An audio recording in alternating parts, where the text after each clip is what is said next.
네, 안녕하세요. 텍트로니스 기술지원팀의 김건아입니다. 네, 이번 강좌는 실제 리얼 신호를 가지고 스코프를 이용해서 어떻게 측정을 하는지 보는 실습 시간입니다. 첫 번째 실습 내용은 지금 보이시는 파형을 잡아서 그쪽에 관련된 팩터들을 추출해내는 부분이라고 보시면 되고요. 저희가 이 신호의 특성을 지금부터 측정을 해보도록 하겠습니다. 보시는 이 보드는 저희 텍트로닉스에서 제공하고 있는 데모를 시연할 수 있는 보드고요. 여러 가지 신호가 지금 나오고 있습니다.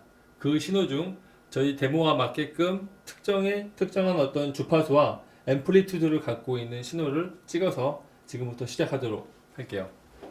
먼저 화면을 보시게 되면 지금 파형이 버티컬 부분에서 앰플리튜드가 화면 바깥쪽으로 나가 있고요.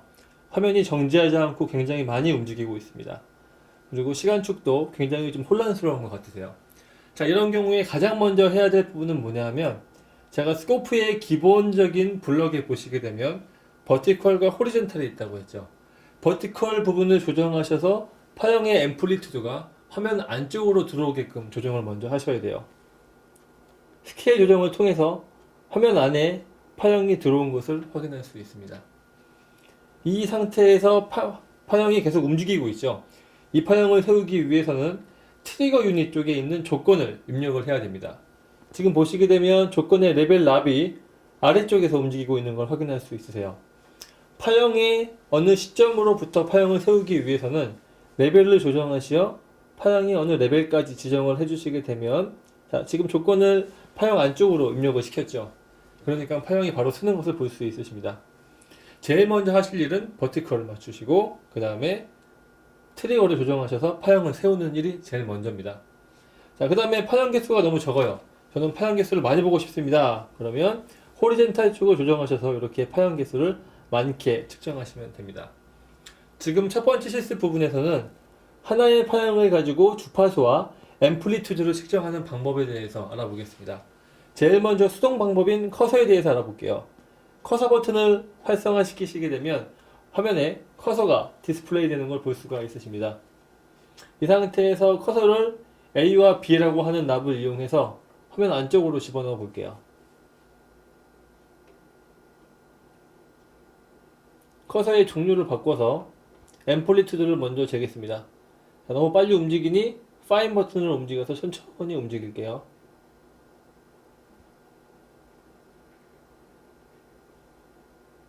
측정되는 값은 화면의 우측 상단에 보시게 되면 A 포인트와 B 포인트 값이 나와 있고요. 델타 값을 통해서 3.44 볼트를 갖는 앰플리튜드를 갖는 신호인 것을 알 수가 있습니다. 시간 축상의 주파수를 보기 위해서는 시간 축상의 커서를 조정해 보겠습니다.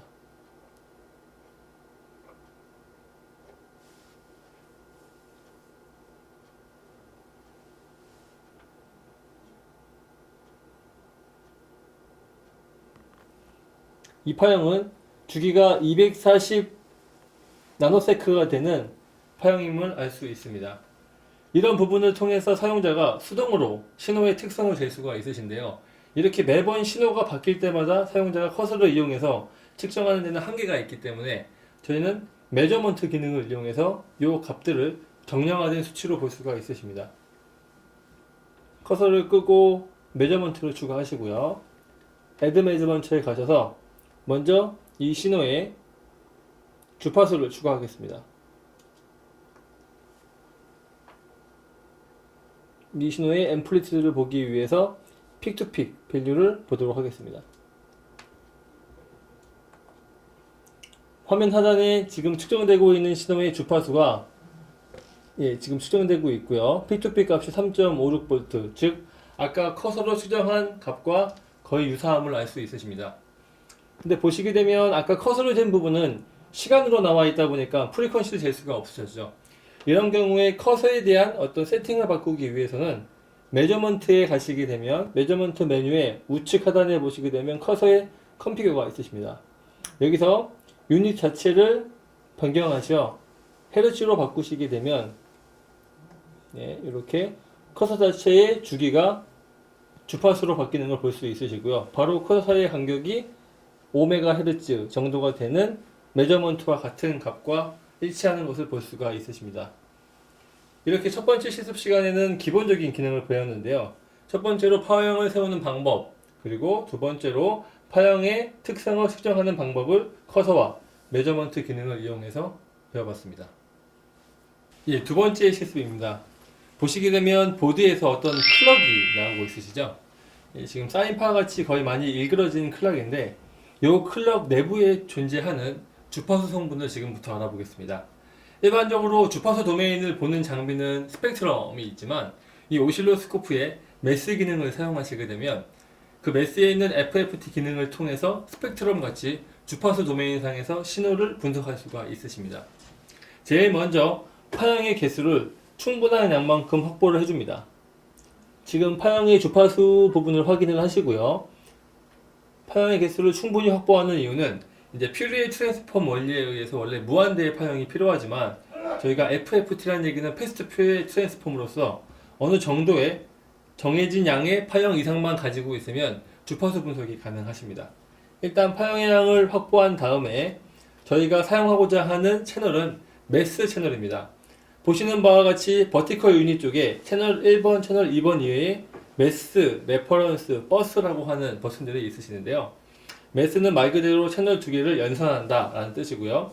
레퍼런스는 기존에 있던 파형을 리콜해서 불러서 보겠다. 버스 채널은 프로토콜 레벨에서 버스를 묶어서 하나의 일련의 버스로 보겠다 라는 개념입니다. 매스 버튼을 누르시게 되면 아래쪽에 매스에 대한 기능들이 추가되는 부분을 볼 수 있으시고요. 이 부분에서 저희는 주파수 분석을 할 거기 때문에 FFT 분석을 하게 될 겁니다. FFT에 대한 소스는 채널 1번으로 한정 짓고요. 그리고 버티컬 쪽에 있는 어떤 측정 값의 표시는 dBm으로 표시를 하도록 하겠습니다. 자, 윈도우라고 하는 게 꼭 필요하시죠. 주파수 분석을 하실 때 저희는 일반적으로 이제 해닝 윈도우를 통해서 분석을 하도록 하고요. 각각 맞는 특성에 맞춰서 윈도우를 선택하시면 되겠습니다. 아래쪽에 있는 이 부분을 통해서 스펙트럼에 대한 어떤 정밀도나 스케일을 조정이 가능하시고요. 지금 보시게 되면 어느 주파수대의 신호가 굉장히 강력하게 나오는 걸 볼 수가 있으십니다. 아래쪽에 보이시는 빨간색 채널이 바로 매스 채널이시고요. 노란색 1번 채널은 측정이 되고 있기 때문에 파형을 일단 꺼보겠습니다. 이 상태에서 주파수 분석이 된 신호라고 볼 수가 있으세요. 채널 1번에는 어떤 성분들이 있는지 지금부터 측정을 해보도록 하겠습니다. 스코프의 호리젠탈은 기본적으로 타임 스케일에 맞춰져 있기 때문에 이 매스 부분의 측정을 하기 위해서는 커서를 이용해서 측정하는 방법밖에는 없습니다. 커서를 키시고요. 커서를 보시게 되면 지금 매스 채널 쪽에 포커싱이 되어 있죠. 그리고 파인 버튼을 이용해서 정밀하게 움직여서 매스의 파형의 성분을 알아보도록 하겠습니다.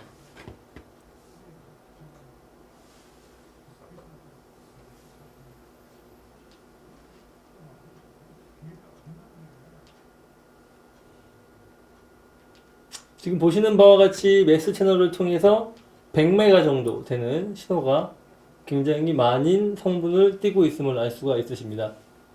100메가와 저쪽에 보이는 하모닉 성분이 두 개가 있겠네요.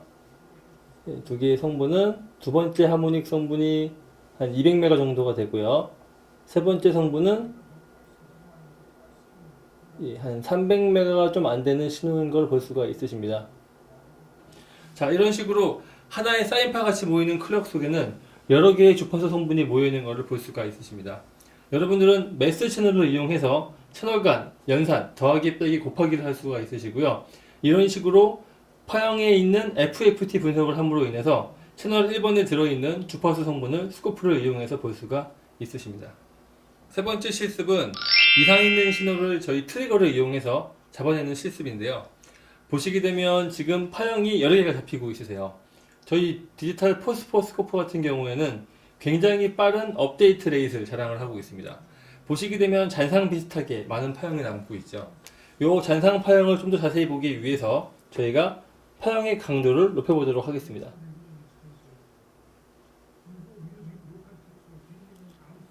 파형의 강도를 높이자 저 아래쪽에 어떤 특정한 문제가 있는 파형이 보이기 시작하시죠. 저희가 일단 런 스탑 버튼을 눌러서 그 문제 있는 파형을 잡아보도록 하겠습니다. 보시게 되면 아래쪽에 키가 작은 파형이 보이는 걸 볼 수가 있으세요.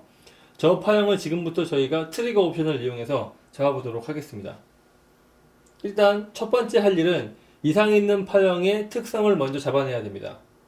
커서를 키시고, 제가 앰플리튜드가 작은 것 같으니 앰플리튜드를 한번 잡아볼게요. 정상 신호의 경우 픽투픽 값은 델타에 나와 있는 3.4V 정도가 되고 있는데, 이상 있는 파형은 보게 되니 한 1.8V 정도가 되고 있습니다. 그러면 저희는 1.5V 정도보다는 크고 3.4V보다는 작은 파형을 잡게 되면 저 문제 있는 파형을 잡힐 것 같으세요.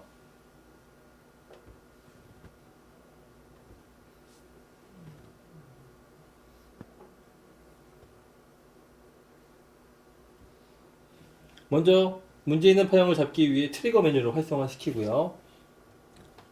파형의 차이, 앰플리튜드 차이에 의해 트리거를 할 수 있는 런트 트리거를 활성화시킵니다.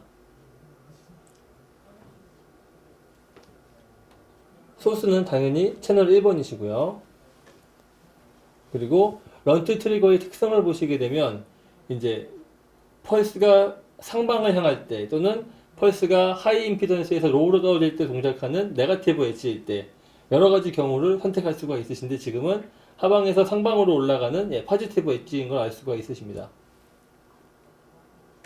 이 부분이 바로 이제 스레숄드를 결정하는 부분이신데요. 아까 1.5V보다는 크고 3.4V보다는 작은, 즉 저희가 한 3V라고 얘기를 하겠습니다. 3V와 1.5V 사이에 있는 파형을 잡아 보니까 바로 지금 잡히는 것이 보이고 있죠.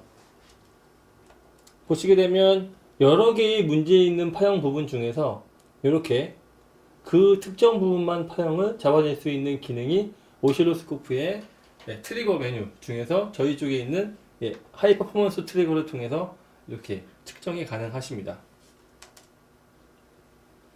다른 방법으로 많은 파형을 한번 잡았을 때 이 파형 중에 문제가 있음을 저희가 알고 있으면, 아까 제가 서치에 마커 기능이 있다고 말씀을 드렸죠. 서치 기능을 활성화시켜서 서치를 키시고 서치하는 타입을 저희가 런트로 지정을 해보겠습니다. 소스 1번에 포지티브 엣지의 스레숄드를 보시게 되면 아까 제가 1.5보다는 크고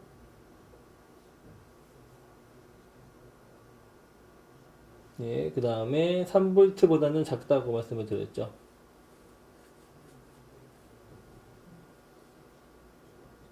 이런 상태로 런트가 나오는 부분이 정말 잡히고 있는지 지금부터 확인하도록 하겠습니다.